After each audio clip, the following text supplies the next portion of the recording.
ሰአሊተ ምሕረት ደብረ መድኃኒት ሰአሊተ ምሕረት ደብረ ምጥማት። በስመ አብ እናማትብ እስኪ። በስመ አብ ወወልድ ወመንፈስ ቅዱስ አሐዱ አምላክ አሜን። የተከበሩ አባታችን መላከ ኃይል አባ ተክለ ብርሃን ደስታ የዚህ ታላቅ ካቴድራል አስተዳዳሪ፣ መጋቤ ሥርዓት ሰገድ፣ የዚህ ካቴድራል ጸሐፊ አባታችን አባ አትናቴዎስ፣ ሌሎችም ከኋላ ያላችሁ አባቶቼ ካህናት፣ ወንድሞች ዲያቆናት፣ እናቶች፣ አባቶች፣ ወንድሞች፣ እህቶች፣ ህፃናትም ሁላችሁም በእግዚአብሔር ስም እንዴት ዋላችሁ? እንዴት ሰነበታችሁ? አሜን። እዚህ ዕለት እዚህ ሰዓት ያደረሰን የሁሉ ነገር ባለቤት ሁሉ ነገር የሱ የሆነ ለኛ ደግሞ ሁሉን በአባትነቱ የሰጠ መሐሪ ቅርብ ባይ ቸር ልዑለ ባሕርይ እግዚአብሔር ዛሬም ዘወትርም ለዘላለሙ የተመሰገነ ይሁን አሜን። በእውነቱ ጉባኤውን አክብራችሁ የቤተክርስቲያንን ጥሪ ሰምታችሁ እግዚአብሔር ያስተምረናል፣ ቃሉን እንስማ፣ ቃሉን መስማት ይገባናል፣ ይጠቅመናል ብላችሁ ከተለያዩ ውጣ ውረዶች ተለይታችሁ እዚህ መጥታችሁ በድንኳን ውስጥም ከዛ ውጪም በቀኝም በግራም በቅጥረ ቤተክርስቲያን ርፍ ብላችሁ የተቀመጣችሁትን እግዚአብሔር ያክብራችሁ። እግዚአብሔር የሚጠቅማችሁን ያስተምራችሁ፣ ይንገራችሁ። ለሁላችንም የሚጠቅመንን ይንገረን፣ ያስተምረን። አሜን። የምንማርበት የትምህርታችን ርዕስ እኔ የዳዊት ስርና ዘር ነኝ የሚል ይሆናል። ራዕየ ዮሐንስ ምዕራፍ 22 ቁጥር 16 ላይ ባለቤቱ መድኃኔዓለም ኢየሱስ ክርስቶስ የተናገረው ቃል ነው። የትምህርቱ ዋና ሐሳብ የኢየሱስ ክርስቶስ የባህሪ አምላክነት ነው። ይህንን ማወቅ በጣም መሰረታዊ ነገር ነው። የተወደዳችሁ የእግዚአብሔር ቤተሰቦች እኛ ይህን አምነን የምንኖር ነን። ግን አንደኛ የምናምነውን የምንኖረውን ደጋግሞ ማስታወስ ጠቃሚም ተገቢም ስለሆነ የምንዋሃደው የተጠራንለት ልጆቹ ያደርገን ዘንድ የጠራን እኛም አምነነው የቀረብነው እሱን ማን እንደሆነ የምናምነው የምናውቀው ቢሆንም በተደጋጋሚ ማስታወስ ተገቢ ነው። አምልኮ የሚባለው ይሄው ነው። እግዚአብሔር እሱ አንድ ነው፣ አይለወጥም። ግን እሱን ማዘከር ስለሱ መማር ነው። አንድ ሊቅ እንዳለው ብዙ ጊዜ አዲስ ትምህርት ከመንገር ይልቅ ወይም ከዛ በላይ የሚያውቁትን ማስታወስ ሰዎች ያስፈልጋቸዋል ይላል። ጌታችንን ደግሞ ደጋግሞ ያስተምር ነበረ። ያንኑ ነገር እንዲሁም ደግሞ በተለይ አሁን ሶስት ወንጌሎች የሚገናኙባቸው አሉ፣ የሚለያዩባቸው አሉ። ጌታችን ተመሳሳይ ጉዳዮችን ደጋግሞ የተናገራቸው ስላሉ በተለያየ ቦታ በተለያየ ሁኔታ የተናገራቸው በተለያዩ በሶስት ወንጌላት ሌትና ባለ ግን ደግሞ በሚገናኝ መንገድ ተጽፈዋል። ከአምስቱ ብሔረ ኦሪትም አንዱ ኦሪት ዘዳግም ነው የሚባለው። ዘዳግም ማለት በአብዛኛው ክለሳ ነው። በጣም ብዙ አዲስ ነገር የለም። እንደ አዲስ ትውልድ ስለተነሳ ነባሩን መታወስ ምን ነገር ስላለበት ነውና አንዱ ስለዚህ ነው። ሌላው ደግሞ የሚቃወሙ አሉ። ይህንን ማወቅ በጣም ተገቢ ነው። ለእኛ ለራሳችን ብቻ ሳይሆን በዙሪያችን ላሉ ለተሳሳቱ፣ ለጠፉ፣ ስተቱ እውነት፣ ሞቱ ህይወት መስሏቸው ስላሉ ወገኖችም አውቀን መድረስ አለብን። እውነቱን ለመናገር ክርስትና የጓዳ ውስጥ ጉዳይ ብቻ አይደለም። እኛ ምንም ደብቀን ምን ይዘው ብቻ አይደለም። ኑሮ መሃሩ ወደ ዓለም ሁሉ ሂዱ ነው የተባለው። ጨው ሆነን እንድናጣፍጥ ብርሃን ሆነን እንድናበራ ነው የተላክነው። እና ብርሃን የሚያስፈልገው ደግሞ ለጨለማ ነው፣ ጨው የሚያስፈልገው ለማጣፈጥ ነው። እና ስለዚህ ነው ስለመሳሰሉት ምክንያቶች ነው ይህንን የመድኃኔዓለም የኢየሱስ ክርስቶስን ማንነት በተመለከተ እግዚአብሔር በፈቀደው መጠን አጠር አድርገን ለመማማር የምንሞክረው። እንግዲህ ይህ ነገር በጣም ወሳኝና አስፈላጊ ስለሆነ ራሱ ባለቤቱ ክርስቶስም ለስም አጠራሩ ክብር ምስጋና ይግባውና በደቀ መዛሙርቱ ወደ ዋና ጉዳዮች ከመግባቱ አስቀድሞ የገለጠላቸው ይህንን ጉዳይ ነው። እና ሰው ደግሞ ሲጠየቅ ይገባዋልና እንዲህ ነው ከማለት ከመሬት ተነስቶ ሲጠየቅ ለማወቅ ሌላው ይከፈታል። እውነቱን ከሐሰት ትክክሉን ከስህተት ለይቶ ለማወቅም ፍላጎት ይከፈታልና በጥያቄ የጀመረ ለዚህ ነው። እንደምናውቀው ማቴዎስ ወንጌል ምዕራፍ 16 ላይ እንደተጻፈው ደቀ መዛሙርቱን ሰዎች የሰው ልጅ ማን ይሉታል ብሎ በመጠየቅ ነው የጀመረው። እናስታውሳለን። ብዙዎቻችሁ ወይ ሁላችን ይሄን ነገር ጌታችን ደቀ መዛሙርቱን በዙሪያችሁ ያሉ አይሁድ፣ ጸሐፍት፣ ፈሪሳውያን የመሳሰሉት ስለኔ ምን ይላሉ ብሎ ጠየቃቸው። ሰዎቹ ሲሉ የሰሙትን ነገሩት። ከነቢያት አንዱ ወይ ዮሐንስ መጥምቅ ነው ወይ ኤርምያስ ነው ኤልያስ ከነቢያት አንዱ ሊሆን ይችላል ይላሉ። ጌታችን ከዛ ቀጥሎ ይሄ ስህተት ስለሆነ እናንተስ ማን እንደሆነ ትላላችሁ ማለት ጊዜ ቅዱስ ጴጥሮስ እግዚአብሔር ገብቶለት አንተ ወተ ክርስቶስ ወልደ እግዚአብሔር ሕያው አንተ የሕያው እግዚአብሔር የባህሪ ልጁ ነህ ብሎ መሰከረ። ብፁዕ አንተ ስምዖን ወልደ ዮና የዮና ልጅ ስምዖን አንተ ብፁዕ ነህ። ይህ ስጋና ደም የሚገልጠው እውቀት አይደለም። ስጋና ደም ማለት ተፈጥሯዊ እውቀት አይምሮ ጠባይ ማለት ነው። ሰው በተፈጥሯችን እናውቃለን፣ ግን የምናውቀው ስለ ፍጥረታዊ ስለሆኑ ጉዳዮች ነው። እግዚአብሔር ስለመኖሩ የሚያመለክቱ ብዙ ነገሮች አሉ። ዱካ አለ በመጋቢነት እግዚአብሔር ማን እንደሆነ ግን ተመራምሮ መድረስ አይቻልም። አብርሃም በስነ ፍጥረት መድረስ የቻለው እስከ ፀሐይ ድረስ ነው። ከፀሐይ ባሻገር መድረስ አልቻለም። ዛሬ ምናልባት ሰዎች አለፍ ብለው ብዙ ጋላክሲዎችን ከዋክብቶችን እንዲህ ሊያዩ ይችላሉ በቴሌስኮፕ። ከዛ ባሻገር ያን ማን እንዳደረገ ግን ማወቅ አይቻልም። ሰው ስለ ፍጥረት ጠርዝ ደርሶ እዛ ላይ ማለት የሚችለው ይህን ሁሉ ያዘጋጀ በጣም የረቀቀውን ዓለም ማይክሮኮስሞስ አተም የሚባለውን ከዛ በታች ያለውን ሰባቶሚክ ፓርቲክል በረቀቀ ሁኔታ የሰራ የረቀቀውን የገዘመውን ዓለም ደግሞ ተቆጥሮ በጋላክሲ እንኳን የማይደረስበትን የሰራ እግዚአብሔር በሁለቱም አርቅቆ ነው የሰራው። በጣም ርቀቱንም እንዳንደርስበት አድርጎ እንዲያመለክተን ከአተም በታች የረቀቁ የሚላቸው ነገሮች እነዛ ውስጥ ያለው ኃይል ዓለምን የሚያናውጥ ነው። የሚገርም ነው። ግዝፈቱም የሚገርም ነው። ስለዚህ በዚህ ውስጥ እግዚአብሔር ምልክቱን አሳይቷል። በእነዚህ ግን ራሱን እግዚአብሔር ማወቅ አይቻልም። በእነዚህ ማወቅ የሚቻለው እኒህን ያዘጋጀ መኖሩን ማወቅ ይቻላል። ያ ያዘጋጀው ማን እንደሆነ ባህሪውን ግን ልናውቅ አንችልም። ስለዚህ እንደ አብርሃም ተገለጥልኝ ነው ማለት የምንችለው እና መድኃኒታችን ክርስቶስ ስጋና ደም አልገለጠልኝ ያለው ለዚህ ነው። ማለት በምርምር በእኛ እውቀት በሎጂክ በአርጊመንት በፊሎሶፊ እግዚአብሔር እንዲህ ሊሆን ይችላል ብለን ልንደርስበት አንችልም። እንኳን እግዚአብሔርን ነፍሳችንን ወይም ሌሎች ነገሮችን እንኳን በክርክር እንዲህ ናቸው ልንል አንችልም። የሆኑትን ነው ማወቅ የምንችለው። ሳይንስ ዲስከቨር የሚባለው ለዚህ ነው። ዲስከቨር ማለት ያለውን ነገር የተሸፈነውን መግለጥ ነው። ከቨር ያው የተሸፈነ መሸፈን ነው። ዲስ ማለት ያን መግለጥ ነው።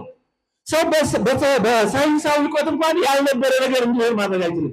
ያለውን ማወቅ ነው። ካለው ማገጣጠም ነው። ወሰጦም ዝንቱ ውስጥ ዝንቱ እንዳለ አንዱን ከአንዱ መገጣጠም ነው። ኬሚስትሪ ማለት መቀመም ነው። ከዚህ ከዛ አድርጎ እንዲህ ሰው ያልነበረ ነገር ማውጣት አይችልም። በፍጥረት ዓለም እንኳን በእግዚአብሔር ዘንድ ማለት ነው። ስለዚህ እግዚአብሔርን የምናውቀው እሱ የገለጠውን ነው። ለዚህ ነው ጌታችን ከጥያቄ የጀመረው። ሰው በምርምር ወይም በይመስላል እውነተኛ የክርስቶስን ማንነት ማወቅ አይችልም። እንደዛ ቢሆን ክርስቶስ ሲመላለስ ያዩት ተአምር ሲያደርግ ያዩት ሰዎች የተሻለ የማወቅ ዕድል ነበራቸው፣ ግን አላወቁትም። እንደው ከነቢያት አንዱ ሊሆን ይችላል። ተአምር ያደረጉ ሙሴ እና ኤልያስ አሉ።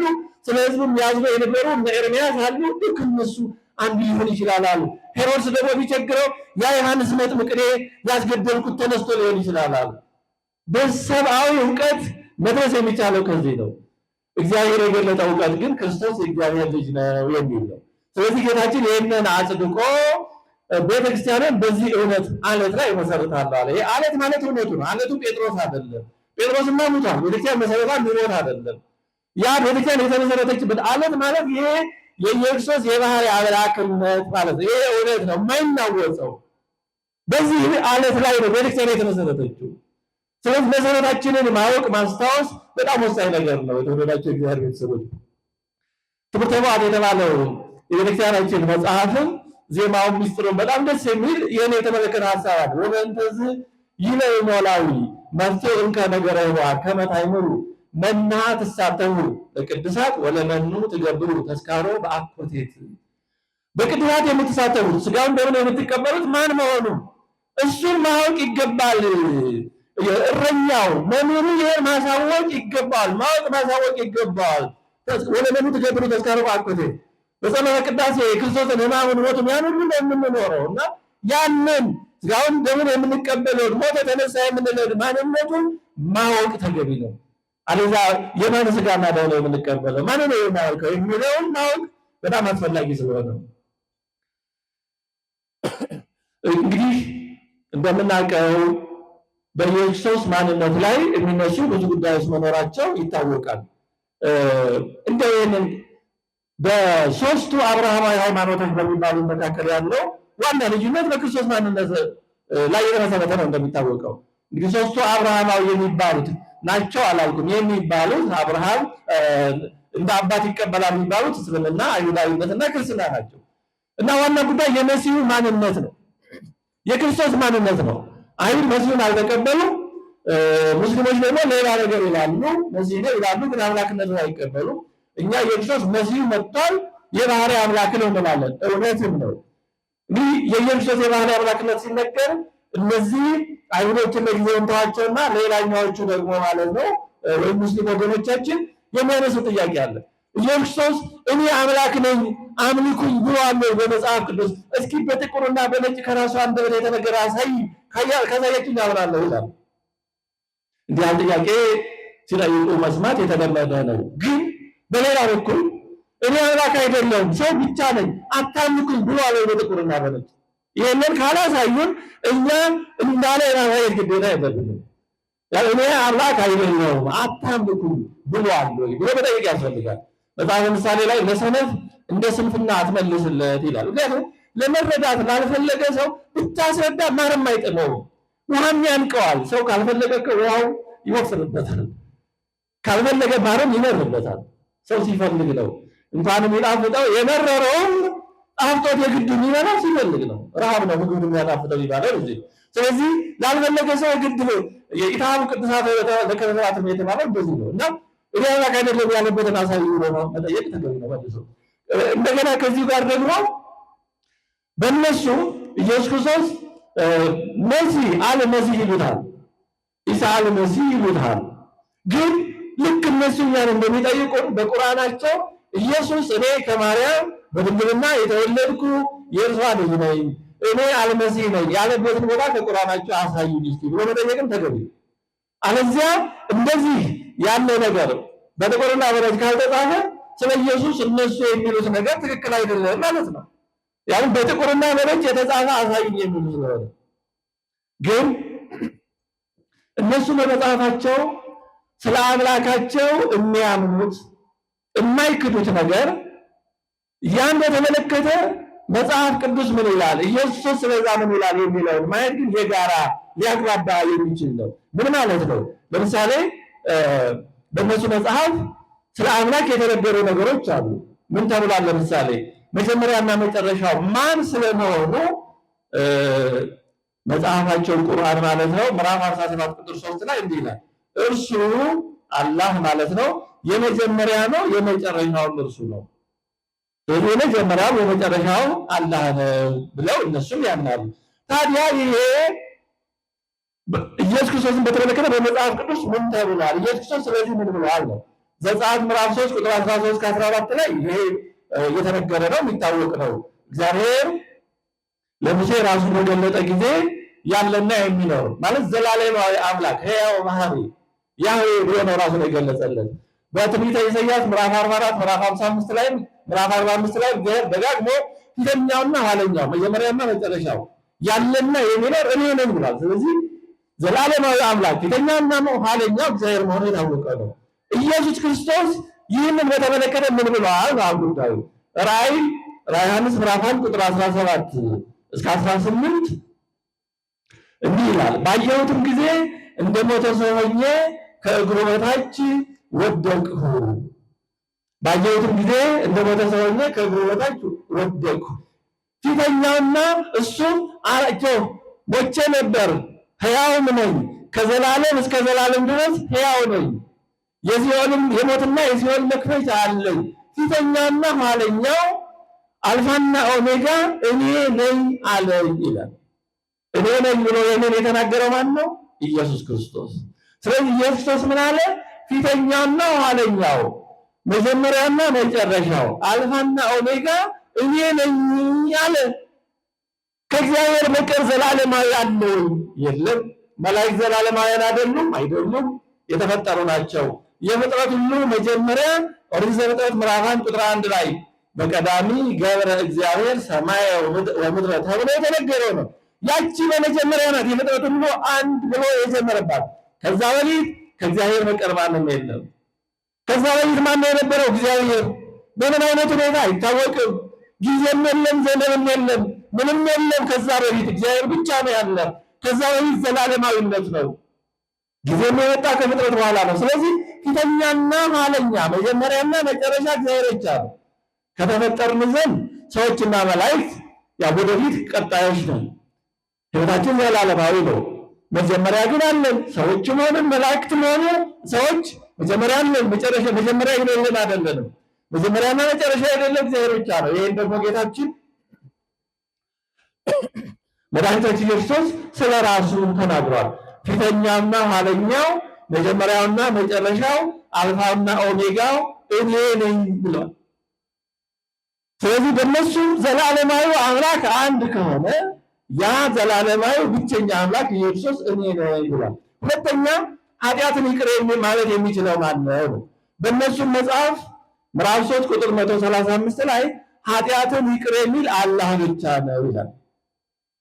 ኃጢአትን ይቅር የሚል ማለት የሚችለው አላህ ብቻ ነው ይላል። መድኃኒታችን ኢየሱስ ኃጢአትን በማስተስረይ በኩል ምን አድርጓል? በማቴዎስ ወንጌል ምዕራፍ 9 በማርቆስ ወንጌል ምዕራፍ 2 ላይ እንደተጻፈው ኃጢአቶች ተሰረየችልኝ ብሏል። ለብዙ ሰው ለምሳሌ አንድም ሽባ ሆኖ ወደ እሱ ያመጡትን አንተ ልጅ ኃጢአቶች ተሰረየችልሃል ይላል። በዛ ይህንን ይሰሙ የነበሩ ጸሐፍት ፈሪሳውያን ተረድተው ከእግዚአብሔር በቀር ኃጢአትን ማን ማስተስረይ ይችላል? ይህ ሰው ይሳደባል አሉ። ይሳደባል ማለታቸው ነው እንጂ ሲነዱ ከእግዚአብሔር በቀር ኃጢአትን ማን ያስተሰርያል ማለታቸው እውነት ነው። ከእግዚአብሔር በቀር ኃጢአትን ማስተስረይ የሚችል የለም። እስኪ ይሄንን አረፍተ ነገር ከእግዚአብሔር በቀር ኃጢአትን ማስተስረይ የሚችል አለ ወይስ የለም? እስኪ በጣም ሩቅ ስለሆነ በእርግጥ ለእንዲህ አይነት አይመችም። ትንሽ የርቀት ትምህርት ነው የሚመስለው፣ ግን ይሁን። ከእግዚአብሔር በቀር ኃጢአትን ማስተስረይ የሚችል አለ ወይስ የለም? የለም።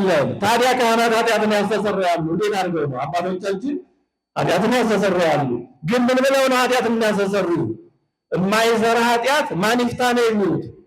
እግዚአብሔር ይፍታ። ኃጢአቱን የማስተስረይ ስልጣኑ የማን ነው? የእግዚአብሔር ነው። ካህናት የእግዚአብሔር እንደራሴዎች፣ የእግዚአብሔር መናገሪያዎች ናቸው። ኃጢአትን የማስተስረይ ስልጣኑ ግን የእግዚአብሔር ነው። ስለዚህ መድኃኒታችን ኢየሱስ ኃጢአትን ማስተስረይ የሚችል የባህሪ አምላክ ነው። መድኃኒታችን ኢየሱስ አምላክ ሳይሆን ኃጢአቱ ተሰረየችልኝ ቢል ኖሮ በጣም ተገቢ አይሆንም ነበር፣ ስህተት ነበር የሚሆነው። ፈሪሳውያን ያቀረቡት ወቀሳ፣ ጸሐፍት ያቀረቡት ወቀሳ ትክክል ነበር የሚሆነው። ግን መድኃኒታችን እውነተኛ አምላክ ስለሆነ ኃጢአትን አስተስረዋል። ሶስተኛ የመጨረሻ ፈራጅ ማን ነው? በመጨረሻ ቀን ፍርድ የሚፈርደው ማን ነው? በእነሱ አሁን እንዲህ የምናነሳው ለምን መሰላችሁ? የጋራ ነገር በሌለበት መነጋገር አስቸጋሪ ስለሆነ፣ ስለዚህ እነሱ ስለነዚህ የሚሉትን ነገር ክርስቶስ ነው ይሏል። የመጨረሻው ፈራጅ ማን ስለመሆኑ ምዕራፍ 22 ቁጥር 56-57 ላይ እንዲህ ይላል፣ በዚያም ቀን መንግስት ለአላህ ትሆናለች፣ በእነርሱ መካከል ይፈርዳል ይላል። በክፎች በበጎች ላይ ፈርዶ መልካሞችን ወደ ጀነት ክፎችን ደግሞ በቅጣት ይሸኛቸዋል ይላል። ስለዚህ በእነሱ መካከል ይፈርዳል በማለት ፍርድ ለአላህ ብቻ መሆኗን ይናገራል። ታዲያ ክርስቶስስ ዘላለማዊ ፍርድ በተመለከተ ምን ብሏል? በማቴዎስ ወንጌል ምዕራፍ 25 ቁጥር 31-32 ላይ የሰው ልጅ በክብሩ በሚመጣበት ጊዜ ከእርሱም ጋር ቅዱሳን መላእክቱ ሁሉ በዚያም ጊዜ በክብሩ ዙፋን ይቀመጣል። በክብሩ ዙፋን ይቀመጣል። አሕዛብን ሁሉ በፊቱ ይሰበሰባሉ። አሕዛብን ሁሉ በፊቱ ይሰበሰባሉ። ዛሬ የማያምኑበት፣ ዛሬ የሚሳለቁበት፣ እንዴት አምላክ ሰው ይሆናል፣ አምላክ እንዴት ይሞታል እያሉ የተደረገላቸውን ሁኔታ መልሰው መክሰሻና መውቀሻ የሚያደርጉበት ሁሉ በፊቱ ይሰበሰባሉ። ያኔ በፊቱ ሲሰበሰቡ ከሚወቀሱት ከመሆን እግዚአብሔር ይሰውረን። ውለታውን አውቀው በውለታው ፍቅር የኖሩትን ያመሰግናቸዋል። በውለታው በፍቅሩ ያሾፉትን የቀለዱትን ያላመኑበትን አምነው ደግሞ የስም ክርስቲያኖች ሆነው በተቃራኒው ሌላ የኖሩትን ደግሞ ይወቅሳቸዋል። ከሚወቀሱት ከመሆን እግዚአብሔር ይሰውረን። እዚህ ግቢ ያለን በእውነት አረ ሁሉንም የሰው ልጅ ከዚህ ወቀሳ ይሰውርልን። እሱስ ፈቃዱ ነው፣ የእኛም ጌታ ነው እንጂ። ስለዚህ እረኛም በጎቹን ከፍየሎቹ እንደሚለይ እርስ በርሳቸው ይለያቸዋል። በጎቹን በቀኙ ፍየሎችን በግራ ያቆማቸዋል ይላል። መድኃኔዓለም ኢየሱስ በፍርድ ዙፋን ይቀመጣል። አሕዛብ ሁሉ በፊቱ ይሰበሰባሉ። በጎች የተባሉ ጻድቃን በቀኙ፣ ፍየሎች የተባሉ ኃጥአን በግራው ይቆማሉ። ከዛ ለእያንዳንዱ ተገቢውን ፍርድ ያስተላልፋል። ሁሩ ውስተ እሳት ዘላለም ይላል ክፉዎችን፣ መልካሞችን ደግሞ ብሩካኑ ለአቤ የአባቴ ብሩካን ብሎ ያመሰግናቸዋል፣ ወደ ዘላለማዊ ሕይወት ግቡ ይላቸዋል። ስለዚህ ይህንን ፍርድ የሚሰጠው መድኃኒታችን ኢየሱስ ክርስቶስ ነው። ታዲያ ዘላለማዊ ፍርድን የሚሰጠው አምላክ ከሆነ ያ አምላክ ክርስቶስ ነው። ምክንያቱም በዚህ መጨረሻ ቀን የሚፈርደው ለሁሉም በየሥራው ዋጋ የሚሰጠው እሱ ነው። ራዕየ ዮሐንስ ምዕራፍ 22 ቁጥር 12 ላይም ይኸው ተነግሯል። እንዲህ ይላል ጌታችን፣ እነሆ በቶሎ እመጣለሁ፣ ለእያንዳንዱ እንደ ሥራው መጠን እከፍል ዘንድ ዋጋዬ ከኔ ጋር አለ። ለእያንዳንዱ እንደ ሥራው መጠን እከፍል ዘንድ ዋጋዬ ከኔ ጋር አለ። ሁለተኛ ቆሮንቶስ 5:10 ላይም ቅዱስ ጳውሎስ መልካም ቢሆን ወይም ክፉ እንዳደረገ እያንዳንዱ በሥጋ የተሰራውን በብድራት ይቀበል ዘንድ ሁላችን በክርስቶስ በፍርድ ወንበር ፊት ልንገለጥ ይገባናልና አለ። ሀለወነ ንቁም ቅድመ መንበረ ንኩርናኑ ለክርስቶስ፣ እያንዳንዳችን በክርስቶስ የፍርድ ወንበር ፊት እንቆማለን። እንደ ሞትን ያው መሄድ የሰማዩን ጉዞ ካለፍነው ነው፣ የአየር አጋንንቱን ካለፍነው፣ ወደ ጥልቁ ኃጢአታችንን አዘክረው ካልወሰዱን ነው። ያው ከሞት በኋላ ነፍስ ብዙ ውጣ ውረድ አለባት። አሁን ወደዛ እንገባም እንጂ ከዛ ካለንም በፊቱ እንቆማለን። ይሄ መጀመሪያ ኋላ ደግሞ አማናዊ ዘላለማዊ ፍርድ አለ። አሁንም በፊቱ መቆም አለ። ስለዚህ በፊቱ የምንቆምለት ነፍስ ሁሉ በፊቱ የምትቆምለት እንደሰራችው ስራ፣ እንደኖረችው ሕይወት፣ እንዳመነችው እምነት ዋጋዋን ወይም ፍርዷን የምትቀበልበት የክርስቶስ የፍርዱ ዙፋን ነው። ፈራጁ እሱ ነው። ስለዚህ ፈራጁ አንድ አምላክ ከሆነ የአምላክ ኢየሱስ ክርስቶስ ነው። እውነት ማን ነው? የእነሱ መጽሐፍ ምዕራፍ 22 ቁጥር 6 ላይ እውነቱ አላህ ነው ይላል። በዮሐንስ ወንጌል ምዕራፍ 12 ቁጥር 6 ላይ ደግሞ መድኃኒታችን ኢየሱስ ክርስቶስ እኔ እውነት ነኝ ይላል። እኔ መንገድ፣ እውነት፣ ሕይወት ነኝ ይላል። እኔ እውነት ነኝ ነው። ስለዚህ እውነቱ አንድ አምላክ ከሆነ የአምላክ ኢየሱስ ክርስቶስ ነው። ያ እውነተኛ አምላክ ያ እውነት ኢየሱስ ክርስቶስ ነው። የተወደዳችሁ እግዚአብሔር ቤተሰቦች ጌታችን እኔ እውነተኛ ነኝ አይደለም ያለው፣ እኔ እውነት ነኝ ነው ያለው። ማለት ራሱ እውነት እኔ ነኝ ነው። ስለ እውነት አስተምራለሁ ወይም ትምህርት እውነት ነው እንደዚህ አይደለም ያለው። ይሄ ሰው ሆነ አይደለም። ትምህርቱ እውነት መሆንማ ሰውም ትምህርቱ እውነት ሊሆን ይችላል። ሐዋርያት ትምህርታቸው እውነት ነው። ሊቃውንት ትምህርታቸው እውነት ነው። እውነተኛ መሆን ጻድቃንም እውነተኞች ናቸው። ጻድቃን ማለት እውነተኞች ማለት ነው። ራሳቸው እውነት ግን አይደሉም። ሐዋርያት ራሳቸው እውነት አይደሉም፣ እውነተኞች ግን ናቸው። እነሱ የእውነት ተከታዮች ናቸው። ሐዋርያት የእውነት ደቀ መዛሙርት ናቸው። እውነትን ሰምተው ለመኖር ጥረት የሚያደርጉ ናቸው። ራሱ እውነት የሆነ ግን ክርስቶስ ብቻ ነው። ትሩዝ ኢንካርኔት ስግው ቃል ሰው የሆነ አምላክ እውነት እሱ ነው። ስለዚህ በእነሱ መለኪያ እውነተኛው እውነት የሆነ አምላክ ያ አምላክ የሚሉት ከሆነ መድኃኒታችን ክርስቶስ እውነት ነው። ሙታንም የሚያነሳቸው ባለ አምስተኛ ይህም ብንጨምር በእነሱ መጽሐፍ ምዕራፍ 22 ቁጥር 7 ላይ ለሙታን ሕይወትን የሚሰጠው እርሱ አላህ ነው፣ በሁሉ ነገር ላይ ኃይል ያለው እርሱ ነው ይላል። በመጽሐፍ ቅዱስ ሕይወትን የሚሰጥም የሚነሳም የሚገድልም የሚያድንም እግዚአብሔር መሆኑ ተደጋግሞ ተነግሯል። መድኃኒታችን ኢየሱስ ክርስቶስ ደግሞ በዮሐንስ ወንጌል ምዕራፍ 11 ቁጥር 5 ላይ እኔ ትንሣኤና ሕይወት ነኝ ብሏል። ትንሣኤ ነኝ ሕይወት ነኝ ብሏል። ስለዚህ መድኃኒታችን ኢየሱስ ክርስቶስ እውነተኛ የባህሪ አምላክ፣ እውነተኛ አምላክ የጸጋ ያይደለ በቅዱሳን በክብር በተጋድሎ በሂደት ከዘመን በኋላ ያይደለ ከአብ ጋር ከመንፈስ ቅዱስ ጋር በባህሪ በአምልኮ አንድ አምላክ የሆነ እውነተኛ የባህሪ አምላክ ነው። ይሄን ያደረገው ቀድሞ ሕጉን የሰራው እሱ ስለሆነ ነው። ከሁሉ በላይ ደግሞ በትንሣኤው አረጋግጧል። የኢየሱስ የባህሪ አምላክነት ከሁሉም በላይ የተረጋገጠው በትንሣኤው ነው። አሁን ወደዛ ዝርዝር አንገባም። እድሜ ሰጥቶ ሲያደርሰን ደግሞ ትንሣኤውን በጎላ ሁኔታ ደግሞ እንማማራለን። ስለዚህ ጌታችን አምላክነቱን በዚህ ሁሉ ገልጿል። በመጨረሻ ማነሳው አንድ በጣም ትንሽ ጉዳይ፣ ታዲያ እንዲህ ከሆነ ጌታችን ለምን ወደ አባቱ ጸለየ? አምላክ ከሆነ ከኔ ይበልጣል ምን አለ? ከአባቱ ያነሰ እንደሆነ የሚያሳዩ ነገሮችን እርሱና ደቀ መዛሙርቱ ለምን ተናገሩ? ለምን እንዲህ ያለ ነገር በወንጌል ነው? ባጭሩ ትንሽ ምክንያቶች ላስታውሳችሁ። ጌታችን እንዲህ ያለ የትህትና ነገሮችን የተናገረው ያደረገው ከብዙ ምክንያቶች የተነሳ ነው። አንደኛ ለአጽድቆተ ትስብእት ማለት ሰው መሆኑን ለማስረዳት ነው። እንደ ሰው ካልኖረ ሰው መሆኑ በምን ይታወቃል? ባይበላ ባይጠጣ ባይተኛ ሞትን ባይፈራ ሰው ሆነ ስንል እንዲህ ይታመናል። እንዲያውም በጣም ብዙ መናፍቃን የፈሉት በመጀመሪያው በሁለተኛው በሶስተኛው ታውቆ አምላክ ሰው አይሆንም፣ ሰው አልሆንም፣ በምትሃት ነው በምናምን የሚሉ ነበሩ። መልካቸውን ቀይረው በኋላ ደግሞ ከሰማይ ወረደ በሚል መልክ የመጡት እነሱ ናቸው። አምላክ ሰው አልሆንም፣ አይወድም፣ አይወለድም የሚሉ። ስለዚህ በእውነት ክርስቶስ ፍጹም አምላክ ቢሆንም ነውም ደግሞ እንደ ሰው ካልኖረ ሰው መሆኑ ይታወቃል። ሰው ቢሆን ኖሮ ይበላ ነበር ይባላል። አዎ ሰው ቢሆን ኖሮ ይተኛ ነበር ይባላል። አዎ መተኛት ባህሪያዊ ነው፣ ኃጢአት አይደለም። መብላት፣ መራብ፣ መጠማት ሰብአዊ ጠባይ ነው፣ ኃጢአት አይደለም። ስለዚህ ሰው መሆኑን ለመግለጽ አበው ሊቃውንት ለአጽድቆተ ትስብእት እንደሚሉት ማለት ነው። ስለዚህ ሰው ሆኗልና ሰው ሆኖ ለማረጋገጥ እንደሚገባ እንደ ሰው ኖሯል። እንደዚህ ባያደርግ ኖሮ ሰው መሆኑ በጎላ በተረዳ ነገር ለማመን ወይም ደግሞ በዚህ ዙሪያ የሚነሱ መናፍቃንን ለማሳመን ለመርታት ያስቸግር ነበረ። እግዚአብሔር ሁሉን ያውቃልና መድኃኒቱን አስቀድሞ አደረገልን። ሌላ ሁለተኛው ስለ ሰማያኑ ደካማነት ነው። የሚሰሙት ሰዎች በጣም ደካሞች ስለነበሩ ወደ እነሱ ደረጃ ዝቅ እያለን ብዙ ጊዜ ተናግሯል። ለምሳሌ ጌታችን ከፍ ያለ ነገር ሲናገር ይቆጡ ነበር አይሁድ። አብርሃም ሳይወለድ እኔ ያለው ሲላቸው ሊወግሩ ድንጋይ አነሱ ይላል። ለኒቆዲሞስ ሰው ዳግመኛ ካልተወለደ በቀር ወደ እግዚአብሔር መንግሥት ሊገባ አይችልም ሲለው ኒቆዲሞስ ተለቀቀበት። እንዴት ብሎ ሰው እሱ የሚያውቀው ልደት አንድ ልደት ነው።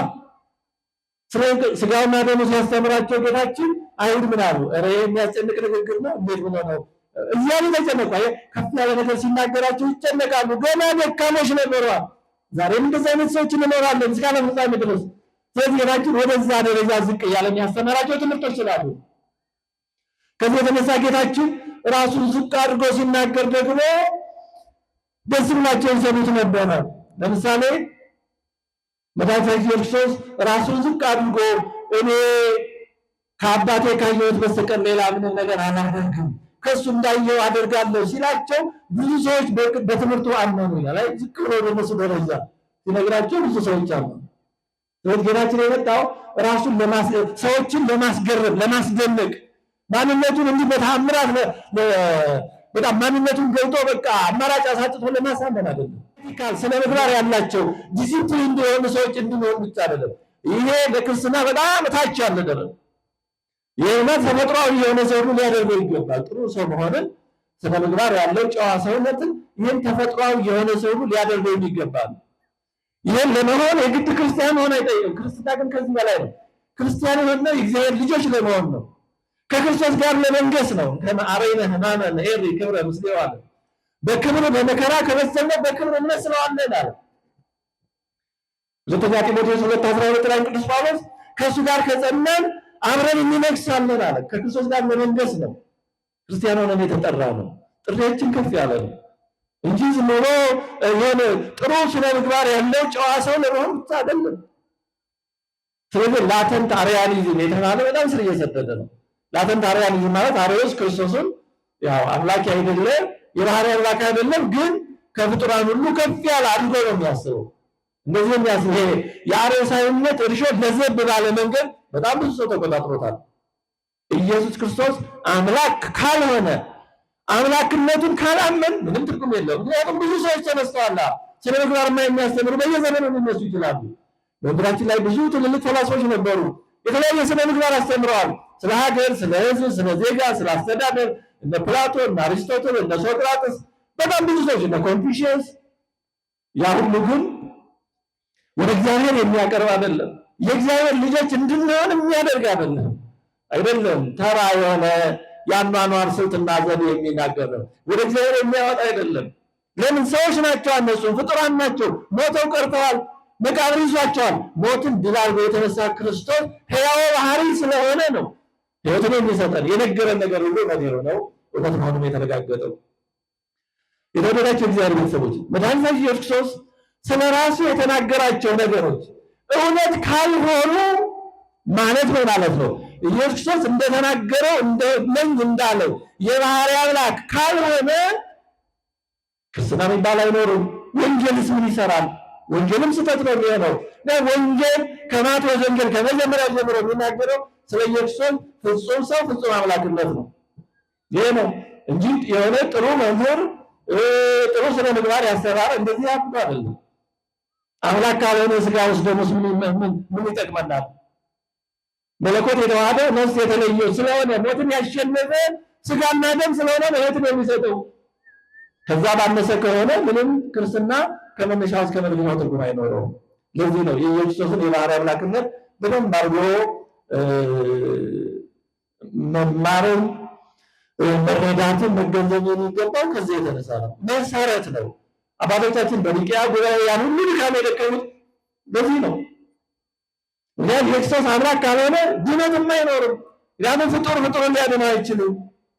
አምላክ ሰው እስከመሆን የደረሰው በሌላ መንገድ መዳን ስላልቻሉ ነው። ያን በእግዚአብሔርና በሰው መካከል ያለውን ፍጥረት አልፎ ሊሻገር ያልቻለውን ክፍተት ራሱ እግዚአብሔር መጣ። እኛ ወደዛ መሻገር ስለማንችል እሱ ወደ እኛ መጣ። አምላክ ወደ እኛ መጣ። ይሄ ነው የድነታችን ሁሉ መሰረት። መድኃኒታችን ክርስቶስ ስለራሱ እና የመሳሰሉ ብዙ ነገሮችን ተናግሯል። እግዚአብሔር የባህሪ ክብሩን ለሌላ ለማንም አይሰጥም። ይሄ የታወቀ ነው። ክብሩን በጸጋ ይሰጣል። የባህሪ አምላክነቱን ግን ለሌላ ለማንም አይሰጥም። ኢሳይያስ 42:8 ላይ ክብርን ለሌላ ምስጋናዬን ለተቀረጹ መስዋዕት አልሰጥም ይላል። መድኃኒታችን ክርስቶስ ለምሳሌ ምን አለ? ዮሐንስ 17:5 ላይ ሰብሐኒ በስብሐቲከ ዘሃለው ምስሌከ እምቅድመ ይትፈጠር አለ። ዓለም ሳይፈጠር ከአንተ ጋር በአንተ ዘንድ ባለኝ ክብር አክብረኝ አለ። እንዴ ዓለም ሳይፈጠር ማን አለ? እግዚአብሔር ብቻ ነው ያለው። ስለዚህ በአንድነት በሦስትነት በሚታወቁት ፍጡር በማያውቀው በረቀቀ ምስጋና አክብረኝ አለ። ዘላለማዊነቱን ነው የተናገረው። ማንም ፍጡር ይህን ማለት አይችልም። መላእክትም እንዲህ ማለት አይችሉም። ያም የተፈጠሩ ናቸው። ዓለም ሳይፈጠር የነበረ ማንም የለም። እሱ ግን ዘላለማዊ ስለሆነ የባህሪ አባቱን እንዲህ አለ። አሁን ከፍጡር ወገን ከመላእክትም የሆኑ ከሰው እንዲህ ብሎ ቢናገር ምንድን ነው የሚሆነው? ይሄ ዲያብሎሳዊ ነው የሚሆነው። ራስን እግዚአብሔር ማድረግ ነው የሚሆነው። የትዕቢት ጫፍ ነው የሚሆነው። ዲያብሎስ የወደቀው በዚህ መሆኑ ይታወቃል። የማይገባውን አምላክነት ሽቶ ነው። ምን ማለት ነው? መድኃኒታችን ክርስቶስ ዓለም ሳይፈጠር በአንተ ዘንድ ባለኝ በነበረኝ ክብር አክብረኝ ማለቱ እውነት የባህሪ አምላክ ስለሆነ ነው እንጂ እንዲያ ባይሆን ኖሮ ተቃራኒ ነበር የሚሆነው ማለት ነው። ያው ለመረዳዳት ነው እንዴ የምንለው። ስለዚህ መድኃኒታችን ክርስቶስ የተናገራቸው ነገሮች እውነት ስለሆኑ እውነት መሆናቸው ደግሞ የሚታወቀው የባህሪ አምላክ ስለሆነ ነው። ከዛ ያነሰ አንድም ስንዝር ነገር ከሆነ ወንጌልም የጌታችንም ቃል እውነት አይሆንም። እንደ አንድ ሊቅ ይሄን ሲያብራራ ትንሽ ምን ብሏል? ኢየሱስ ክርስቶስ እንደተናገረው ካልሆነ አለ ወይ መድኃኒታችን ክርስቶስ የተናገረው ነገር እውነት ካልሆነ አለ እንደ ጥሩ ሰው እንደዚህም አይደለም የሚታየው። ወንጌልም እንደሆነ መጽሐፍ አይደለም የሚታየው። የመጨረሻ የውሸትና የነውር ጥግ ነው የሚሆነው። ምክንያቱም አምላክ ሳይሆን አምላክ ነኝ ብሏል። ግን ወንጌል እውነት ስለሆነ አምላክ ነኝ ያለው አምላክ ስለሆነ ነው። በጣም መሰረታዊ ነገር ነው። ከኢየሱስ የባህሪ አምላክነት ውጭ ወንጌልም ክርስትና ምንም የለም። ለዚህ ነው በኒቅያ ጉባኤ ከዛም በኋላ በቁስጥንጥንያ በኤፌሶን ጉባኤ አባቶቻችን ይሄንን እውነት ለማስጠበቅ ብዙ ዋጋ ከፍለዋል። አሁን ጸሎተ ሃይማኖት በኒቅያ ጉባኤ አባቶቻችን እውነተኛ የክርስቲያን ሃይማኖት የሚገልጽ አንቀጽ ነው። አዲስ አበባ ያለውን ለመግለጽ ነው። ብዙ ዋጋ ከፍለዋል። ዛሬ ሆሞኡሲዮስ የሚለውን ቃል የአርዮሳውያን ኑፋቄ በሚያጋልጥ እውነተኛ ኦርቶዶክስ አስተምሮ በሚጠብቅና በሚገልጽ መንገድ ለመግለጽ ብዙ ዋጋ ተቀብለዋል። ግን ዛሬ ብዙ ጊዜ ቅዳሴ ላይ ጸሎተ ሃይማኖት ምን ያህል ሙሉ ንባቡ በትክክል እንደሚባል እርግጠኛ አይደለም። ብዙ ቦታ እንዲሁ ወናምን ማህበራዊ ላይ እግዚአብሔር ራሱ ሁሉ ገባለ ሰዓት ተሳሰረ ተጀስተረ እንዲህ ይባላ ከዛ ለወን ሲፈት ዛይሙ ታሪባል እንዱ መከራ አራስንቱ ዋጋ የተከፈለበት ስንት መከራ የታየበት አንቀጽ ነው። እንዲህ ዋሃደን እንዲመሰክረው ነው እና ስለ እግዚአብሔር ነው ቅዳሴ ላይ ያሉ ምንባቦችን በደንብ እንበላቸው ሆነቱ እንዲያው ዝም ብሎ ለግብሩ ጣ ገና ሲጀመር ከዛ ቅዱስ ሐዋርያ ወደሚራን ይዳል በደንብ ቅዳሴው የቅዳሴው አካል ነው ምናሉ በደንብ እንደውም የተነበረው ሊተረጎም ሊብራራ ይገባል። በደንብ መስማት አለብን እንላሉ። አራቢዎቹ ዲያቆናትና ቀሳውስት በእውነት ተዘጋጅተው መምጣት ያስፈልጋል። አንዳንዴ ወደ መርገፉ የሚኬደው አነባቡ እያሳቀቀም እንዳይሆን እና ወደዚህ የገባሁት ለምንድን ነው? ይሄ በጣም መሰረታዊ ነገር ነው። ከዚህ በተቃራኒ አንድ ነገር ከመጽሐፍ ቅዱስ ላስታውሳቸው። የማይገባውን ነገር የተናገረ ሰው ምን እንደደረሰበት ሄሮድስ የተባለው ጌታችንን ያሳደደ ሰው የእሱ ልጅ ሄሮድስ የሐዋርያት ሥራ ምዕራፍ 12 ከቁጥር 21 እስከ 23 ላይ እንዲህ ተብሏል። በተቀጠረ ቀንም ሄሮድስ ልብሰ መንግስቱን ለብሶ በዙፋን ተቀመጠ። እነርሱንም አይሁድን በዛ የነበሩትን ተናገራቸው። ሕዝቡም የእግዚአብሔር ድምፅ ነው የሰውም አይደለም ብለው ጮሁ። አይ መከረኛ ሕዝብ። ሄሮድስ ሲናገር ምን አለ? ይሄ የእግዚአብሔር ድምፅ ነው የሰው ድምፅ አይደለም አሉ። ቀለብና ልብስ ይሰጣቸው ነበር ይላል ወደኋላ ታሪኩ። ሆድ መከራ ነው። ሆድ ነው ነፃነትን የሚያሳጣ በእውነቱ በጣም ይሄ ጥቅም እንዲያሳዛኝ ነው። እና ሄሮድስም ይሄ እግዚአብሔር ድምፅ ነው አሉት ሲናገራቸው። በዚህ ጊዜ ምን ሆነ? ለእግዚአብሔርም ክብር ስላልሰጠ ያን ጊዜ የጌታ መልአክ መታው፣ በትልም ተመልቶ ሞተ ይላል። እንዲህ ከሆነ እግዚአብሔር ይሰውረን። ይሄ እግዚአብሔር ድምፅ ነው ሲባል ኧረ አይደለም አላለም፣ አላስተባበለም። አዎ ይገባኛል አይነት ብሎ ተቀበለ። አያችሁ፣ የማይገባውን የእግዚአብሔር ድምፅ ነው የተባለው እኮ ሌላም አይደለም። ያንን ስላላስተባበለ እንደሆነ አድርጎ ስለተቀበለ ይሄ ዕዳ በደል ሆነበት በትል ተመልቶ ሞቷል። አያችሁ፣ ሰው የማይገባውን ነገር መቀበል እንዲህ ያለ መቅሰፍት ያመጣል። እንዴ ስለ እግዚአብሔር ምስጋናችን እውነት ይሁን። እንዴ ልባችንን በማያምንበት አንመሰጋገን በእውነቱ። አዎ ሰውን ለፈተና ማጋለጥ ነው። እና ሄሮድስ የማይገባውን ምስጋና በመቀበሉ በትል ተመልቶ ነው የሞተው። ስለዚህ መድኃኒታችን ክርስቶስ ያላቸውን ነገሮች ሊል የሚችለው በእውነት የባህሪ አምላክ የሆነ እሱ ብቻ ነው። አይሁድም ይህን ተረድተው ነበረ። በዮሐንስ ወንጌል ምዕራፍ 5 ቁጥር 17-18 ላይ ሰንበትን ስለሻረ ብቻ አይደለም ራሱን ከእግዚአብሔር ጋር አስተካክሎ እግዚአብሔር አባቴ ነው የእግዚአብሔር ልጅ ነው ስላለ ስለዚህ ነው ሊወግሩት የነበረው ይላል። አያችሁ፣ አይሁድ መድኃኒታችን ክርስቶስ እኔ እግዚአብሔር ልጅ ነው ሲል ምን ማለቱ እንደሆነ ገብቷቸዋል። ለምን? የእግዚአብሔር ልጅ ከሆነ እግዚአብሔር ነው፣ በባህሪ አንድ ናቸው ማለት። ሰው የሚወልደው ባህሪውን ነው። የምንወልደውና የምንሰራው ይለያያል። ለምሳሌ ሰው ወንበር ሊሰራ ይችላል። ወንበሩን ግን ወለደው አይባልም። ወንበሩ የእጁ ስራ ነው። ወንበሩ እሱን አይመስልም። እሺ፣ ሰው ደግሞ አሻሽሎ ሐውልት ሊሰራ ይችላል። ሐውልቱ ራሱ ነው የሆነን ሰው ሊመስል ይችላል። ግን እስቲ ያ ሐውልት የፈለገ እሱ ሊመስል እሱን አይደለም። ፎቶውም እሱን ሊመስልም እሱን አይደለም። የሚሰራው ነው። ሰው የሚወልደው ግን ምንድን ነው? ሰው የሚወልደው ምንድን ነው? ሰው ነው፣ ልጅ ነው። ልጁ ምንድን ነው? ባህሪው ሰው ነው አይደለ? ሰው ሌላ አይወልድም። ከብት የሚወልደው ከብት ነው። ወፍ የሚወልደው አንድ ነገር የሚወልደው ራሱን ነው፣ ባህሪውን ነው። ያን ባህሪ ነው። ስለዚህ መድኃኒታችን ኢየሱስ ክርስቶስም የእግዚአብሔር ልጅ ማለት በባህሪ አንድ ነው። በፍጥረት ዘንድ አስገኝና ተገኝ፣ ወላዲና ተወላዲ መቀዳደም አለ። በእግዚአብሔር ዘንድ ግን እንዲህ ያለ ነገር የለም። አሁን ይሄ ከህሊና ውጭ ነው፣ ልንረዳው አንችልም። ወደ እግዚአብሔር አብን ብንሄድ እግዚአብሔር አብ ዘላለማዊ ነው፣ ወልድም ዘላለማዊ ነው፣ መንፈስ ቅዱስም ዘላለማዊ ነው። ግን አብ ወልድን ሲወልድ መንፈስ ቅዱስን ሲያጠር ከዛ በፊት ጊዜ ነበረ። እንዴት ብሎ ነው? ልንደርስበት አንችልም። እግዚአብሔር ሁል ጊዜ ያለ ነው። እንዴት ነው አንድ ነገር ሁል ጊዜ ዝም ብሎ የሚኖረው? ይህን ማወቅ አንችልም። ለምን? እኛ የምናውቀው ነገር መኖር የጀመረበት የሆነ ጊዜ አለ። ስለዚህ የእኛ መረዳት ሁል ጊዜ በጊዜና በቦታ የተገደበ ነው። በታይም ስፔስ ዳይሜንሽን፣ ፎር ዳይሜንሽን ነው የሚባለው። በዚህ የተገደበ ነው። ከዚህ ውጭ የሆነ ነገር መረዳት አንችልም። መላእክትን እንኳን ማየት የማንችለው ለዚህ ነው። ነፍስን እንኳን ማየት አንችልም። አያችሁ፣ እኛ በውስጣችን ያለችው ነፍስ እንኳን ማየት አንችልም። እንገርምም እናሳዝንም።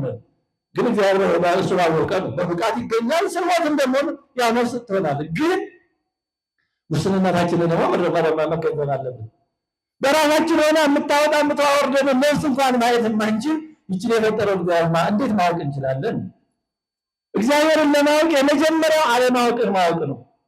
የመጀመሪያው ነው መጨረሻው። አባ ሕርያቆስ በቅዳሴ ማርያም እንዳለው መረመረ ከዛ በመጨረሻ ወይ ገብ ሀበዘ ጥቃትላዩ መጀመሪያው ወደ ነበረበት አለማወቅ ይመለሳል አለ። ግን የመጀመሪያውና የመጨረሻው በጣም ይለያያሉ። የመጀመሪያው ያለማወቅ ያለመመርመር የስንፍና ነው። የመጨረሻው ግን የብቃት ነው። እውቀት ሁሉ የሚመራው ወደ አለማወቅ ወደ ማወቅ ነው እንጂ የነገር ሸምድደን የነገር አጥንተን የሆነ ምዕራፍና ቁጥር እያማጣን እንዲህ ነው እግዚአብሔር ብለን በዛ ልክ የተረዳነው ከመሰለን አደገኛ ነው። እንዲሁ አለማወቅ ሊሻል ይችላል። የእውቀት ሁሉ መዳረሻ መሰላል ነው፣ ወደ እግዚአብሔር ማውጣት ነው። ያዕቆብ ያየው መሰላል ከመሰላሉ በላይ ላይ ሳይሆን ከመሰላሉ በላይ ነው። ቢዮንድ ዘላደር ነው፣ አባብ ዘላደር ነው። ኦን ዘ ቶፕ ኦፍ ዘላደር አይደለም። እግዚአብሔር ያየው እዛ በላይ ነው። መሰላሉ ወደዛ ማውጣት ነው። ከእግዚአብሔር እንደዛ ነው ነገሩ። ስለዚህ እግዚአብሔር አባቴ ነው ማለቱ በባህሪ ከእግዚአብሔር ጋር አንድ ነኝ ማለት መሆኑን አይሁድ እንኳን ተረድተዋል። እንግዲህ ቅድም ያነሳ ነው ራዕየ ዮሐንስ ምዕራፍ 22 ቁጥር 16 ላይ እንደ ርዕስ አድርገን የወሰድነው ይህንን የሚጠቅቆ ጠቅልሎ የሚያሳይ ነው። ምን አለ ጌታችን? እኔ የዳዊት ስርና ዘር ነኝ አለ። ተወዳጆች እግዚአብሔር ሰዎች ማንኛው ይቀድማል? አሁን ከስርና ከዘር ስር ነው የሚቀድመው ለአንድ ተክል ወይስ ዘር? ስሩ ከየት ይመጣል? ስሩ ከየት ይመጣል? ዘሩስ ከየት ይመጣል? ስሩ በቅሎ አድጎ ሳያፈራ። ክርስቶስ ነገር እንደዚህ ነው። የዳዊት ስርና ዘር ነኝ አለ። ዳዊትን የፈጠረ ነው፣ የዳዊት አምላክ ነው። ግን ደግሞ የዳዊት ልጅ ተብሏል። ወልደ ዳዊት ወልደ አብርሃም። ቅዱስ ማቴዎስ ወንጌላዊ ወንጌሉን ሲጀምር መጽሐፈ ልደቱ ለዚህ ነው ኢየሱስን ወልደ ዳዊት ወልደ አብርሃም ብሎ ነው የጀመረው።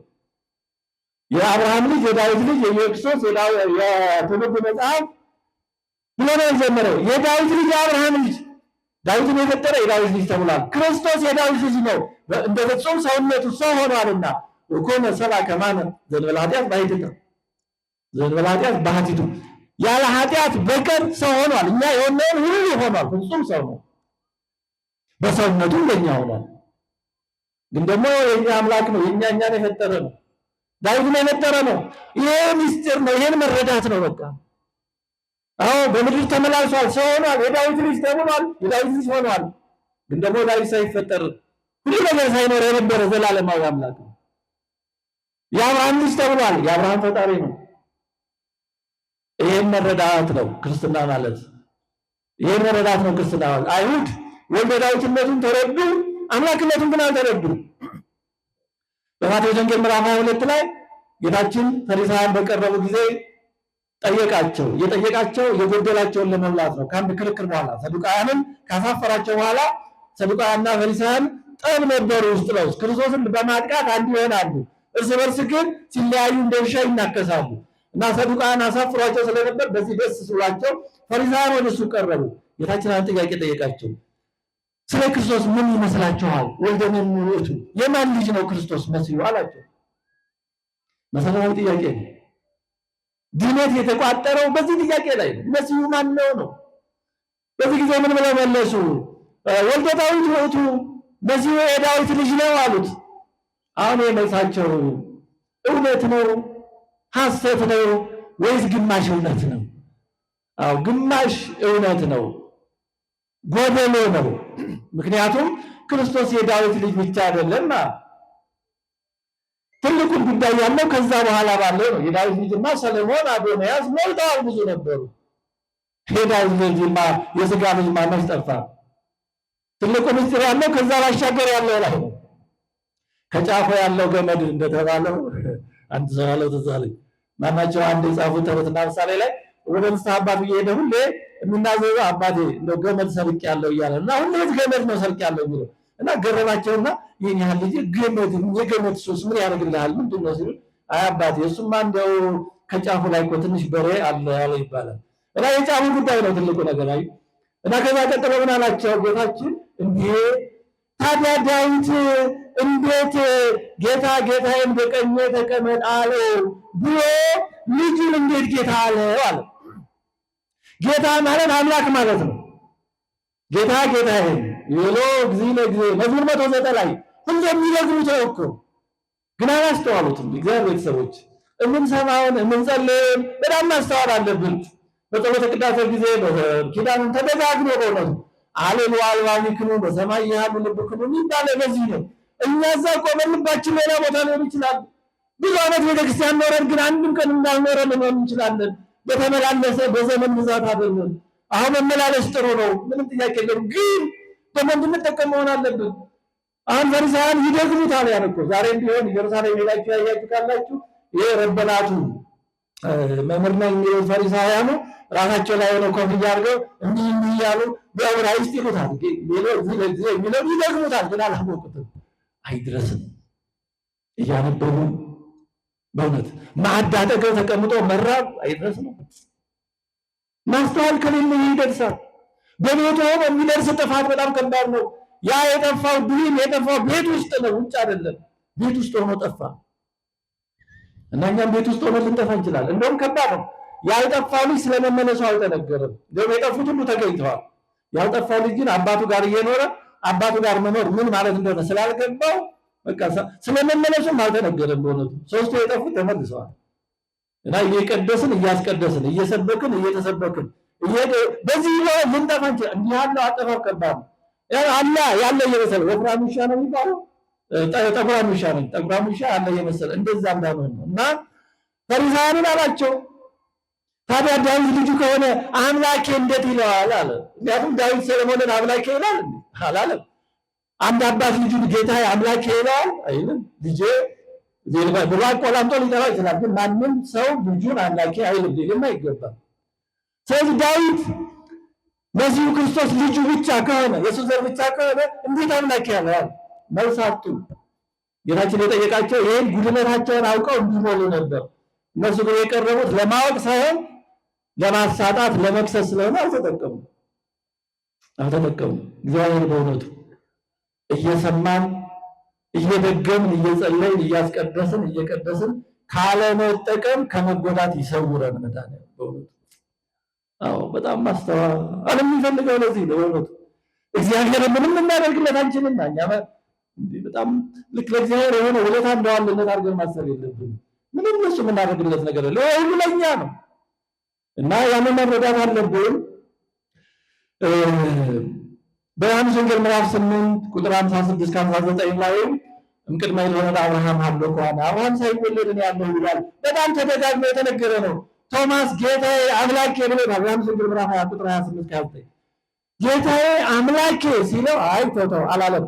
ነዋ ሌላ አምላክ ያልሆነ ቢሆን ኖሮ አይተው እኔ አምላክ አይደለም ማለት ነው የነበረበት።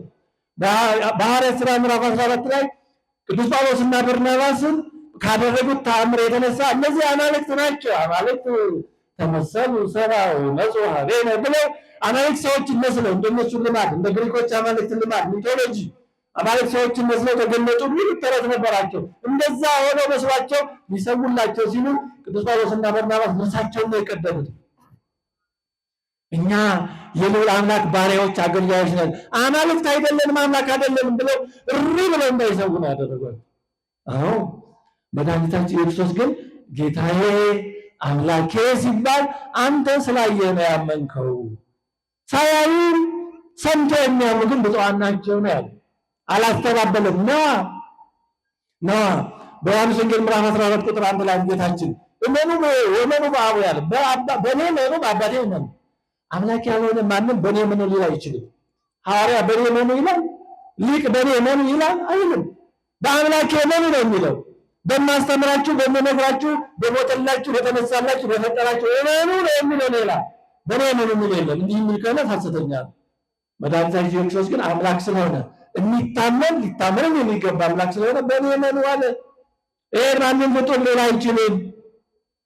በዮሐንስ ወንጌል ምዕራፍ 10 ቁጥር 24-31 ላይ አይሁድ ጋር በነበረ ተዋሶ አንተ እንደው ክርስቶስ ስለመሆን እስቲ እቅጩን ቁርጥ አድርገህ ንገረን አሉት። ኧረ እኔ ደጋግሜ ነግሬያችሁ ነበር፣ እናንተ ግን አትሰሙም አለና በጎቼ ድምፄን ይሰማሉ፣ እኔም አውቃቸዋለሁ፣ ይከተሉኝማል። እኔም የዘላለም ሕይወትን እሰጣቸዋለሁ፣ ለዘላለምም አይጠፉም፣ ከእጄም ማንም አይነጥቃቸውም። እኔና አንድ ነን አለ። አይሁድ ሊወግሩት ደግሞ ድንጋይ ያነሱ። ለምንድን ነው ሊወግሩት ድንጋይ ያነሱት? ምን እንደው ገብቷቸዋል። በጎቼ እኔ አውቃቸዋለሁ፣ ድምፄን ይሰማሉ፣ የዘላለም ሕይወትን እሰጣቸዋለሁ አለ።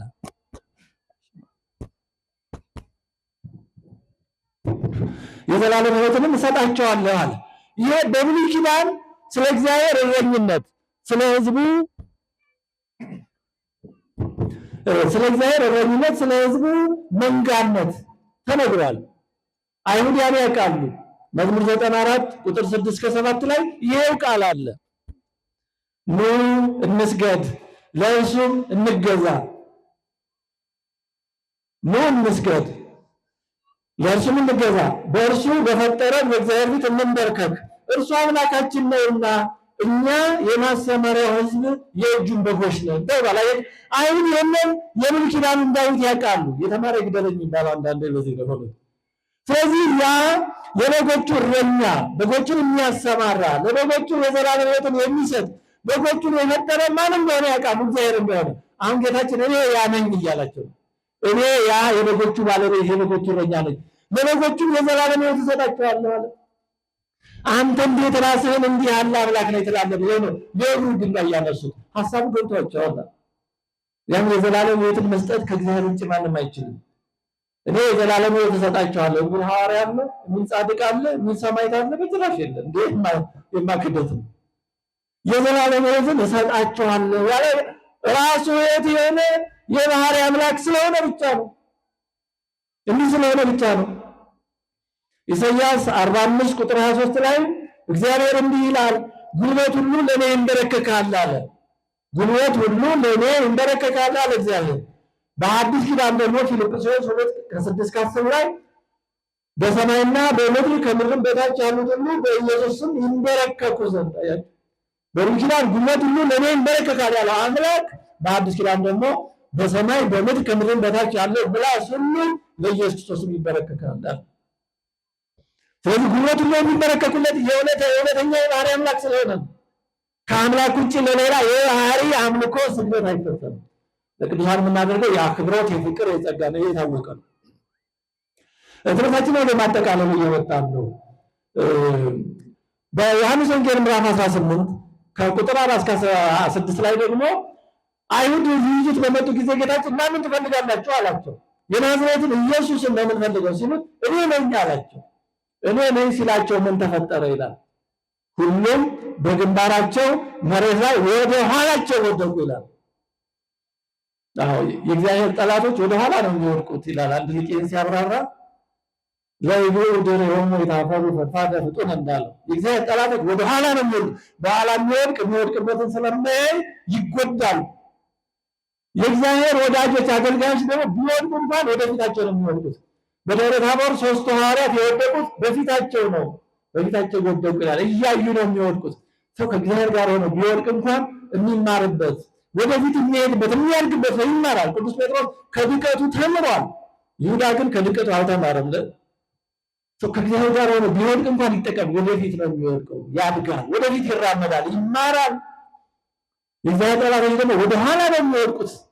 ስብርብር ብለው በማያውቁት ሁኔታ ነው የሚወድቁት እና እኔ ነኝ ሲላቸው ነው የወደቁት። ለምንድን ነው የወደቁት ነው? እኔ ነኝ ሲላቸው እንዴት ይወድቃሉ? እኔ ነኝ የሚለው ቃል ወይም ስም የእግዚአብሔር ስም ነው። ቅድም እንዳነሳ ነው እግዚአብሔር ለሙሴ ራሱን የገለጠው እኔ ነኝ ያለና የሚኖር እኔ ነኝ በላቸው ነው። አያም ዛታያም ያለና የሚኖር የሀያ ሸራያ እኔ ነኝ የሚለው የእግዚአብሔር ስም ነው። ከእግዚአብሔር ውጭ ማንም አይጠራበትም። አሁን ይህን ለመረዳት ብሉይ ኪዳን ማወቅ ያስፈልጋል። በብሉይ ኪዳን አይሁድ እግዚአብሔር የሚለውን ስም እኔ ነኝ የሀያ ሸራያ ያህዌ የሚለውን ላለመጥራት ሌላ ቃል ፈጥረው ነበር። አዶናይ የሚል አዶናይ ማለት እግዚአብሔር ማነው ጌታዬ ወይም የኔ ጌታ ማለት ነው። እግዚአብሔር የሚለውን ላለመጥራት የፈጠሩት ቃል እኔ ነኝ የሚለው ይሄን ያህዌ ወይም የሚለውን ቃል የሚጠሩት በዓመት አንድ ቀን ነው። ያውም ሕዝቡ ሁሉ ሳይሆን ሊቀ ካህናቱ ብቻ በዕለተ አስተስርዮ በዮም ኪፑር በዛች የተለየች ቀን ቅድስተ ቅዱሳኑ በግ የፍየል የበግ ደም ይዞ ሲገባ ያንቺን ቀን ብቻ ነው እኔ ነኝ ወይም ያህዌ የሚለውን ስም ሊቀ ካህናቱ በዓመት አንድ ቀን ነው የሚጠራው። ከዛ ውጪ ማንም ሰው ካህናትም እንኳን እግዚአብሔርን ስም አይጠሩም። ሊቀ ካህናቱ በዓመት አንድ ቀን እጅግ የተከበረ ስም ነው። አይሁድ በዚህ እንኳን ጠንቃቆች ነበሩ። ሌላ ነገር እያበላሹ ነው እንጂ በተለይ ከምርኮ ከተመለሱ በኋላ ይህን በጣም ተጠንቅቀው ነበር ያሉ። ስለዚህ ጌታችን ያ ክብራችሁ የምትጠሩት ስም ሁላችሁም ሳትሆኑ ከማክበራችሁ ከመፍራታችሁ የተነሳ በዓመት አንድ ጊዜ ሊቀ ካህናቱ ብቻ ወደ ቅድስተ ቅዱሳን ሲገባ የሚጠራው ያው የአምላክ ስም ያ እኔ ነኝ ያላቸው የወደቁት ለዚህ ነው። ምክንያቱም ያ የእግዚአብሔር ስም ሲጠራ አይሁድ ሊቀ ካህናቱ ቅድስተ ቅዱሳን ሆነ ያን ስም ሲጠራ ሕዝብ ሁሉም ይመጠፉ ይወድቁ ነበረ ለእግዚአብሔር ክብር ለመስጠት። ጌታችንን ሊይዙ የመጡት ብዙዎቹ አይሁዳውያን የሊቀ ካህናቱና የዛ አካባቢ የረበናቱ ጠባቂዎች ዘበኞች ስለነበሩ ብዙዎቹ አይሁድ ስለነበረ የወደቁት ለዚህ ይሄን ያውቃሉ። አይሁዶች ናቸው። ስለዚህ ጌታችን እኔ ነኝ ያ በጥንት በብሉይ ኪዳን የምትፈሩት የምታከብሩት ስሙና ለመጥራት ይሄን ሁሉ የምትጨነቁለት የምትጠነቀቁለት አምላክ እኔ ነኝ ነው ያላቸው። ገልጧል እንጂ ራሱንማ ከሚገባ በላይ አምላክነቱን ገልጧል። በብዙ መንገድ በእውነቱ በጣም በብዙ መንገድ አሁን ከሚገባ በላይ ጊዜ እንዳልወስድ ወደ ማጠቃለያ ልምጣ እንጂ በብዙ መንገድ ነው የገለጸው። ዮሐንስ ወንጌል ምዕራፍ 1 በመጀመሪያ ቃል ነበረ፣ ቃልም በእግዚአብሔር ዘንድ ነበረ፣ ቃልም እግዚአብሔር ነበረ ተብሎ ተነግሯል። ሮሜ 9:5 ከእነሱም ክርስቶስ በሥጋ መጣ፣ እርሱም ከሁሉ በላይ ሆኖ ለዘላለም የተባረከ አምላክ ነው። አሜን። ከሁሉ በላይ ሆኖ ለዘላለም የተባረከ አምላክ ነው። ራእይ ምዕራፍ 1 ቁጥር 7-8 ዓይንም ሁሉ የወጉትም ያዩታል፣ የምድር ወገኖች ሁሉ ስለ እርሱ ይላሉ። አዎን አሜን። ያለውና የነበረው የሚመጣው ሁሉንም የሚገዛ ጌታ አምላክ አልፋና ኦሜጋ እኔ ነኝ ይላል። አልፋና ኦሜጋ እኔ ነኝ። መጀመሪያውና መጨረሻው ፊተኛውና ኋለኛው ኢየሱስ ነው። ስለዚህ መድኃኒታችን ኢየሱስ አምላክነቱን በቃሉ ገልጧል፣ በስራው ገልጧል፣ በስነ ፍጥረት ላይ ባደረገው ገልጧል። ነፋሳትን እየገሰጸ ጌታችን እንዲህ ዝቅ ብሎ የተናገራቸው ያደረጋቸው ነገሮች አሉ። ሌላ ሶስተኛው ስለ ትህትና ነው። እኔ የዋህ ነኝ ከኔ ተማሩ እያለ ትህትናን በተግባር ለማስተማር ዝቅ ያሉ ነገሮችን አድርጓል። የደቀ መዛሙርቱን እግር አጥበዋል። የመጣ የመንን ሊያስተምረን ስለሆነ። እንዲሁም አራተኛ በቅድስት ሥላሴ ዘንድ አንድ አካል ብቻ ያለ አድርጎ ከመረዳት ስህተት እንጠበቅ ዘንድ ነው። አሁን የተጠቀለለ ማለት ሶስትነት የሌለው አንድ ገጽ ወደ ማለት እንዳንሄድ እኔ ከአባቴ ዘንድ መጣሁ በአባቴ ዘንድ ያየሁትን እንጂ ሌላ አላደርግም እያለ እሱ ብቻ ሳይሆን አባቱ እንዳለ ከአብ የሚወጣ የእውነት መንፈስ እያለ ነገረ ቅድስት ሥላሴን በምንረዳበት መንገድ ስለተናገረ ነው። ስለዚህ ከአባቱ ዘንድ እንደመጣ እንደተላከ እንዲህ እያደረገ የተናገረው ከዚህ የተነሳ ነው። ሌላው አምስተኛ ከእግዚአብሔር የተለየ መስሎም እንዳይታሰብ እሱ ተአምራት ሲያደርግ አምላክነቱን ሲገልጥ ሌላ አምላክ እንዳይመስላቸው። አንዱ ችግራቸው ይሄ ነበር። ልክ እሱ ለእነሱ አምላክ ብለው ለሚያምን ተቃዋሚ ወይም ተገዳዳሪ ሆኖ እንደመጣ አድርገው ነበር የሚያስቡት። የሚያከብረኝ እናንተ አባቴ የምትሉት አምላካችን የምትሉት አባቴ ነው ይላል ጌታችን። እኔ አውቀዋለሁ አላውቀውም ብል እንደናንተ ሐሰተኛ ሆናለሁ፣ ግን የሚያከብረኝ እናንተ አምላካችን የምትሉት ነው ይላቸዋል። እና ጌታችን እንዲህ ያሉ ነገሮችን ያደረገው ከዚህ የተነሳ እሱ የአብ ተቃዋሚ ወይ ተፎካካሪ እንደዚህ ሳይሆን ከአብ ጋር አንድ መሆኑን የሚረዱ ዝቅ እያለ ይህን ከአባቴ ዘንድ ተቀበልኩ የሆነ ነገር ይልና ይህን ከአባቴ ዘንድ ተቀበልኩ ይላል።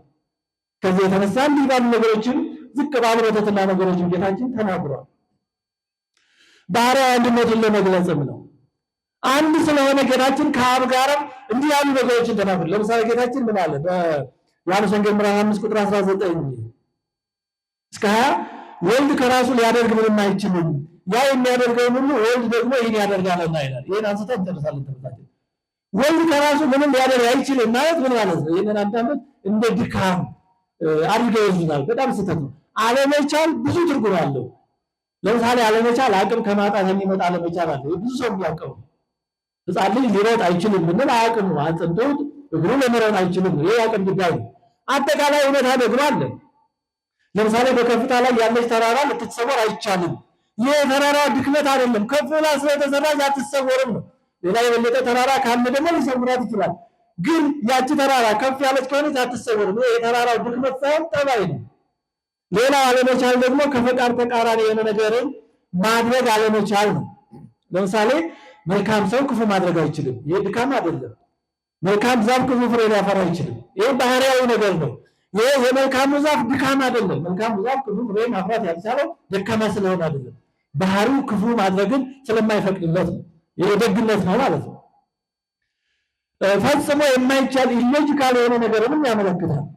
ለምሳሌ እግዚአብሔር ክፉ መሆን አይችልም። ይሄ ድካም ሳይሆን ባህሪያዊ ማንነት ነው። እግዚአብሔር ክፉማ ከሆነ እግዚአብሔርነቱ ይቀራል።